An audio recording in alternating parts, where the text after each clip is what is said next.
Selamat sore, perkenalkan nama saya Risti Novani dengan NIM B1A119308 dari kelas H Angkatan 2019.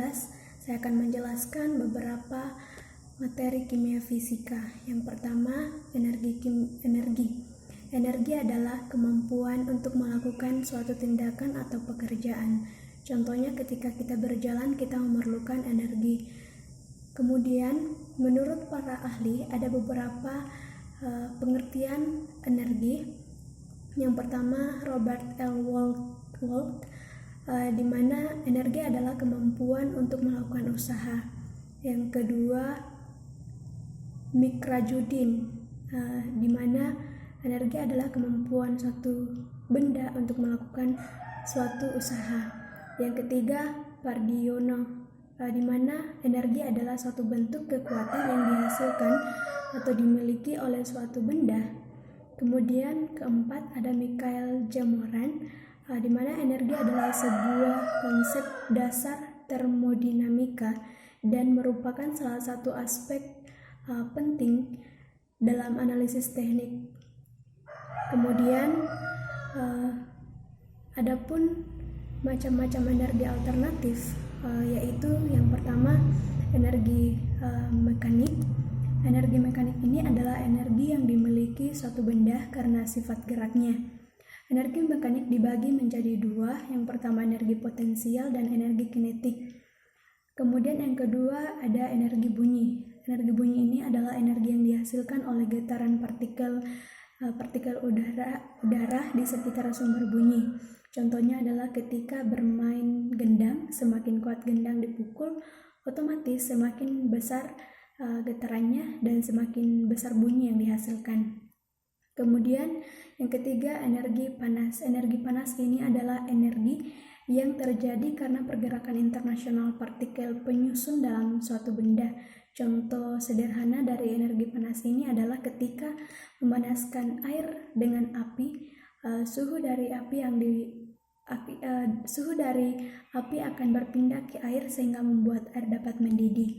Kemudian keempat, energi cahaya. Energi cahaya ini adalah energi yang dihasilkan oleh gelombang elektromagnetik. Contohnya adalah ketika cahaya dari lampu, makin jauh kita dari sumber cahaya, maka akan semakin sedikit pengaruh cahaya tersebut terhadap penglihatan. Kemudian kelima, energi kimia. Energi kimia ini adalah energi yang dihasilkan karena adanya interaksi secara kimia dari reaksi kimia yang terjadi. Contoh sederhananya adalah ketika makanan yang masuk ke dalam tubuh memiliki unsur kimia dan akan mengalami reaksi kimia agar dapat dimanfaatkan oleh tubuh. Nah, saat proses reaksi kimia juga terjadi energi kimia. Kemudian yang keenam ada energi nuklir. Energi nuklir adalah energi yang dihasilkan dari reaksi inti oleh bahan radioaktif. Contohnya adalah penggunaan bom nuklir. Energi dapat berubah dari bentuk energi yang satu ke bentuk energi yang lain. Beberapa contoh perubahan bentuk energi adalah sebagai berikut. Yang pertama perubahan energi kimia menjadi energi gerak. Contohnya bensin dan solar ketika digunakan sebagai bahan bakar yang dapat menjadikan mobil roda 4 atau motor yang roda 2 itu dapat bergerak. Yang kedua, perubahan energi gerak menjadi energi panas. Contohnya itu ketika kedua tangan yang digosokkan itu akan terasa hangat. Kemudian yang ketiga, perubahan energi gerak menjadi energi bunyi. Contohnya saat kita bertepuk tangan akan terdengar bunyi. Yang keempat, perubahan energi panas menjadi energi gerak. Contohnya ketika kertas yang dibentuk spiral akan berputar saat dipanaskan di atas lilin. Kemudian yang kelima, perubahan energi kimia menjadi energi panas. Contohnya energi dari makanan yang menghasilkan panas setelah dimakan. Yang keenam, perubahan energi listrik menjadi energi cahaya Contohnya itu lampu neon, lampu pijar, ataupun televisi. Yang ketujuh, energi listrik menjadi energi panas. Contohnya itu setrika, solder, dispenser, dan oven. Kemudian yang kedelapan, energi listrik menjadi energi gerak. Contohnya itu kipas angin, mixer, bor listrik, dan mesin cuci.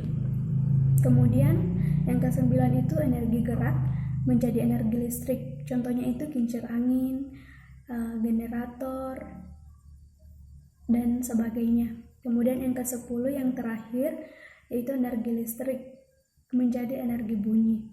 Contohnya itu bel listrik, klakson mobil atau klakson motor, dan lain-lain. Kemudian yang kedua, materi yang kedua itu perkembangan penyusun unsur. Triade Doba-Reiner adalah orang pertama yang menemukan adanya hubungan antara sifat unsur dan massa atom relatif pada tahun 1817. Dia memasukkan unsur tersebut ke dalam 3 kelompok unsur atau triade yang memiliki sifat yang sama. Yang kedua, daftar Mendeleev. Lothar Meyer dan Dmitri Ivanovich menemukan hubungan yang terperinci antara massa atom relatif dengan sifat unsur. Dan pada tahun 1869 Mendeleev berhasil menyusun suatu daftar terdiri dari 65 unsur kimia. Untuk menyusun daftar unsur berdasarkan kenaikan massa atom relatif dengan nama hukum periodik. Unsur-unsur kimia dalam tabel periodik Mendeleev dikelompokkan ke dalam 8 kolom dan 12 baris. Unsur-unsur satu kolom dan satu baris memiliki sifat kimia yang mirip. Sistem periodik modern disusun berdasarkan hukum periodik yang modern yang menyatakan bahwa sifat-sifat unsur merupakan fungsi periodik dari nomor atomnya.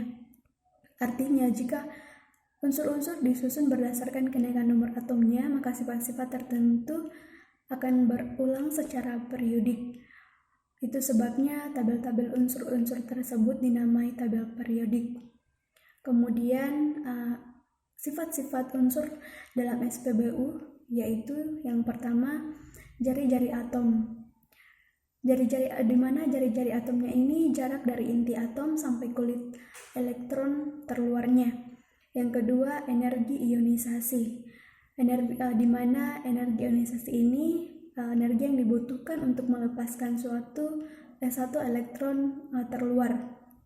Yang ketiga, afinitas elektron definisikan sebagai perubahan energi demi atom netral ketika sebuah elektron ditambahkan ke atom untuk membentuk ion negatif atau positif, di mana dengan kata lain kemungkinan atom netral yang memperoleh elektron positif dan negatif.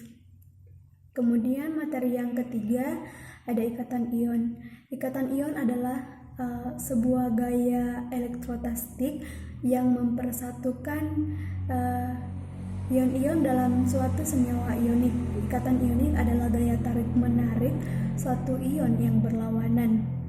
Sifat-sifat ikatan ion yaitu yang pertama bersifat polar sehingga larut dalam pelarut polar. Yang kedua memiliki titik leleh yang tinggi. Yang ketiga baik kelarutan maupun lelehnya itu bersifat elektrolit. Kemudian pembentukan ikatan ion dilakukan dengan cara transfer elektron. Ikatan ion terbentuk antara ion positif dengan ion negatif.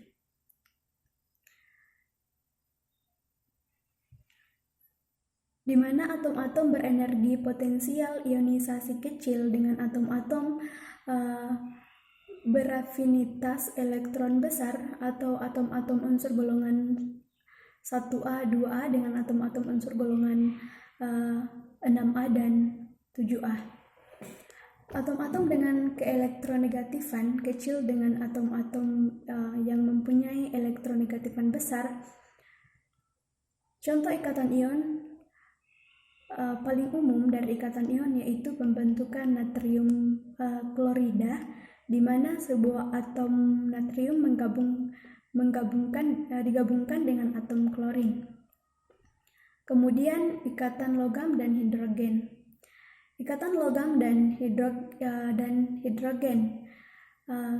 Kita akan bahas satu persatu. Yang pertama itu ikatan logam. Ikatan logam adalah ikatan yang terbentuk akibat adanya gaya tarik-menarik yang terjadi antara muatan positif dari ion-ion logam dengan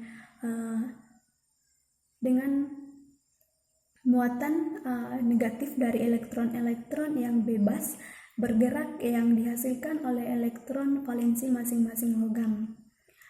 Dan di mana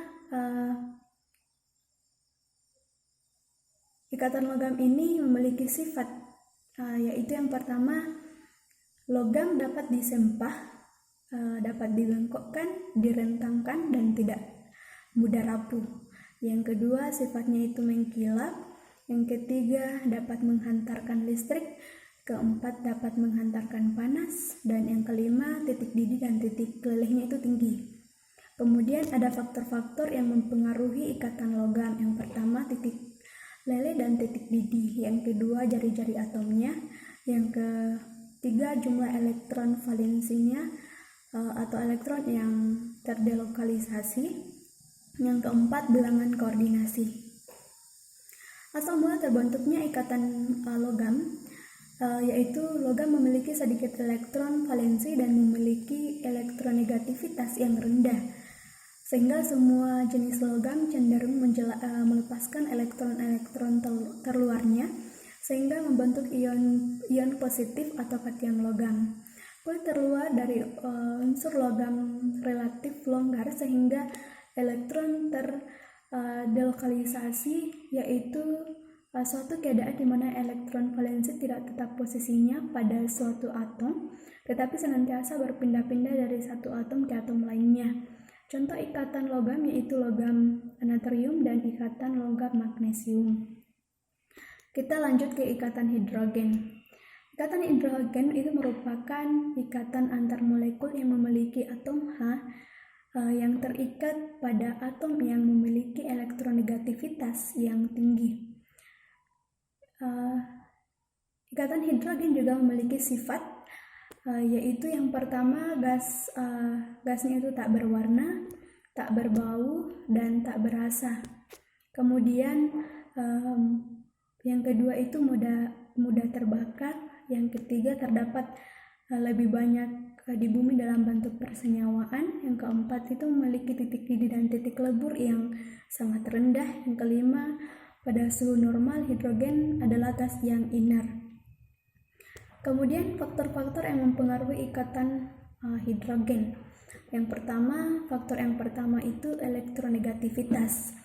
Elektronegativitas ini adalah suatu ukuran kecenderungan atom untuk menarik pasangan elektron ikatan. Yang kedua, polaritas. Polaritas adalah kepolaran suatu unsur yang berikatan dengan unsur lain dan masih terdapat pasangan elektron bebas dan pada pusat molekulnya. Asal mula ikatan hidrogen, yaitu di mana hidrogen tertarik secara langsung pada salah satu hidrogen yang memperoleh jumlah muatan positif yang signifikan. Tiap-tiap unsur yang mana hidrogen tertarik padanya tidak hanya negatif secara signifikan, tetapi juga memiliki satu-satunya pasangan elektron yang bebas yang aktif. Pasangan elektron bebas pada tingkat 2 memiliki elektron yang dikandungnya. Contoh dari ikatan hidrogen adalah air. Kemudian materi yang kelima yaitu ikatan kovalen. Ikatan kovalen ini merupakan ikatan kimia yang terbentuk dari pemakaian elektron bersama oleh atom. Pembentuk ikatan-ikatan kovalen biasanya terbentuk dari unsur-unsur non-logam.